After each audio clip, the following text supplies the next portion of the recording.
कौन लगाएगा अब सोलर? क्यों लगाएगा सोलर? कौन अपनी छत को सोलर पैनल लगाने के लिए खोने की हिम्मत करेगा? कौन अपने लाखों रुपए खर्च करके हर महीने बिजली के कुछ पैसे बचाएगा? कौन पावर सेक्टर के वादों और दावों पर यकीन करेगा?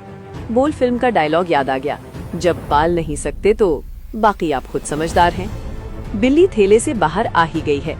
1 साल से खबरें, इत्तलात और अफवाहें गर्म थीं, लेकिन हुकूमत हर बार सोलर इनकलाब का नारा लगाकर इन तमाम खदशात को मुस्तरद कर देती थी। लेकिन अब पावर सेक्टर को सस्ती बिजली देकर महंगी बिजली खरीदने वाले सोलर सार्फिन को आखिरकार झटका मिल ही गया है। नेप्रा ने उन सार्फिन को झटका दिया है जिन्होंने लाखों खर्च करके अपने घरों पर सोलर लगवाया और फिर नेशनल ग्रिड में सस्ती बिजली डालकर मुल्क में बिजली की लोड शेडिंग कम करने में अपना किरदार अदा किया। नेप्रा के नए नोटिफिकेशन और पावर डिवीजन हुकाम के मुताबिक अब ग्रिड को फराहम की जाने वाली बिजली कौमी औसत खरीद कीमत पर खरीदी जाएगी, जो इस वक्त तकरीबन 11 रुपए फी यूनिट है, जबकि ग्रिड से ली जाने वाली बिजली पर वही पुराना टैरिफ लागू होगा, जो बहुत से घरानों के लिए 50 रुपए फी यूनिट से भी तजावुज कर चुका है। पुराने सार्फिन अपने अपने मुआहिदों की मुद्दत तक पुराने रेट्स पर ही बिजली बेचेंगे, लेकिन नया सारिफ सोलर लगाने से पहले लाख बार सोचेगा और जवाब उसे यही मिलेगा कि क्यों लगवाई वो सोलर। इस बाउंसर ने मिडिल क्लास के होश उड़ा दिए हैं। 1 कदम आगे और 2 कदम पीछे, ये वो पॉलिसी है जो हमारे हुक्काम के डीएनए में सरायत कर चुकी है और आज वही पुराना खेल एक बार फिर खेला जा रहा है।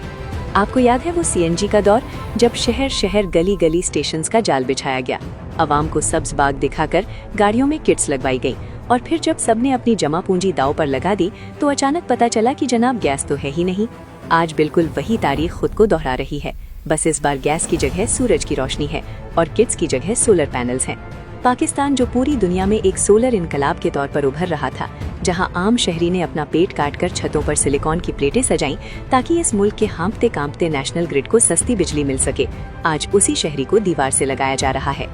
ये कोई मामूली फैसला नहीं, बल्कि उन लाखों पाकिस्तानियों के भरोसे का कत्ल है जिन्होंने नाअहली और महंगी बिजली से तंग आकर अपना हल खुद निकाला था। जब ग्रिड को बिजली की अशद जरूरत थी, तब इन मिडिल क्लास घरानों ने अपने खून पसीने की कमाई से सिस्टम लगाए और सस्ती बिजली नेशनल ग्रिड में शामिल की। लेकिन अब जब आवाम को थोड़ा सुख का सांस नसीब हुआ तो हुक्काम बाला को ये हजम नहीं हो रहा। ये तो वही बात हुई कि पहले आपने खिलाड़ी को मैदान में बुलाया, उससे रन्स बनवाए और जब वो सेंचुरी के करीब पहुंचा तो अचानक रूल्स बदल दिए कि जनाब अब आपके रन्स काउंट नहीं होंगे।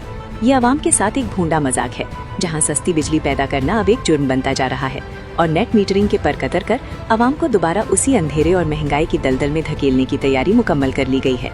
अब सवाल ये पैदा होता है कि क्या इस मुल्क में आवाम को रिलीफ देना वाकई एक नाकाबिले मुआफी गुनाह बन चुका है? क्या ये सारा ड्रामा सिर्फ इसलिए रचाया जा रहा है कि चंद मखसूस पावर प्लांट्स और आईपीपीज के मफादात का तहफ़्फ़ुज़ किया जा सके? हुक्काम जवाब दें कि जब दुनिया ग्रीन एनर्जी की तरफ भाग रही है तो हम उल्टी गंगा क्यों बहा रहे हैं? क्या आप चाहते हैं कि वो मिडिल क्लास जिसने बमुश्किल अपने घर का बजट मुतवाजन किया था, वो दोबारा महंगी बिजली के बिलों तले दब जाए? क्या ये फैसला सोलर इंडस्ट्री को जड़ से उखाड़ने की कोई बड़ी साजिश है? अब कोई सरमायाकार या आम शहरी दोबारा आपकी किसी पॉलिसी पर एतबार नहीं करेगा। पहले कहा सोलर लगाओ, बिजली की बचत कराओ और मुल्क के काम आओ, अब यू टर्न ले लिया और शहरियों को बीच मंझधार में छोड़ दिया। अब जाहिर है जो लोग सोलर लेंगे वो बैटरियां लगवाएंगे और अपनी बिजली खुद खर्च करेंगे। तो जनाब सोच लें, क्या अब महंगी बैटरियां मजीद महंगी हो जाएंगी?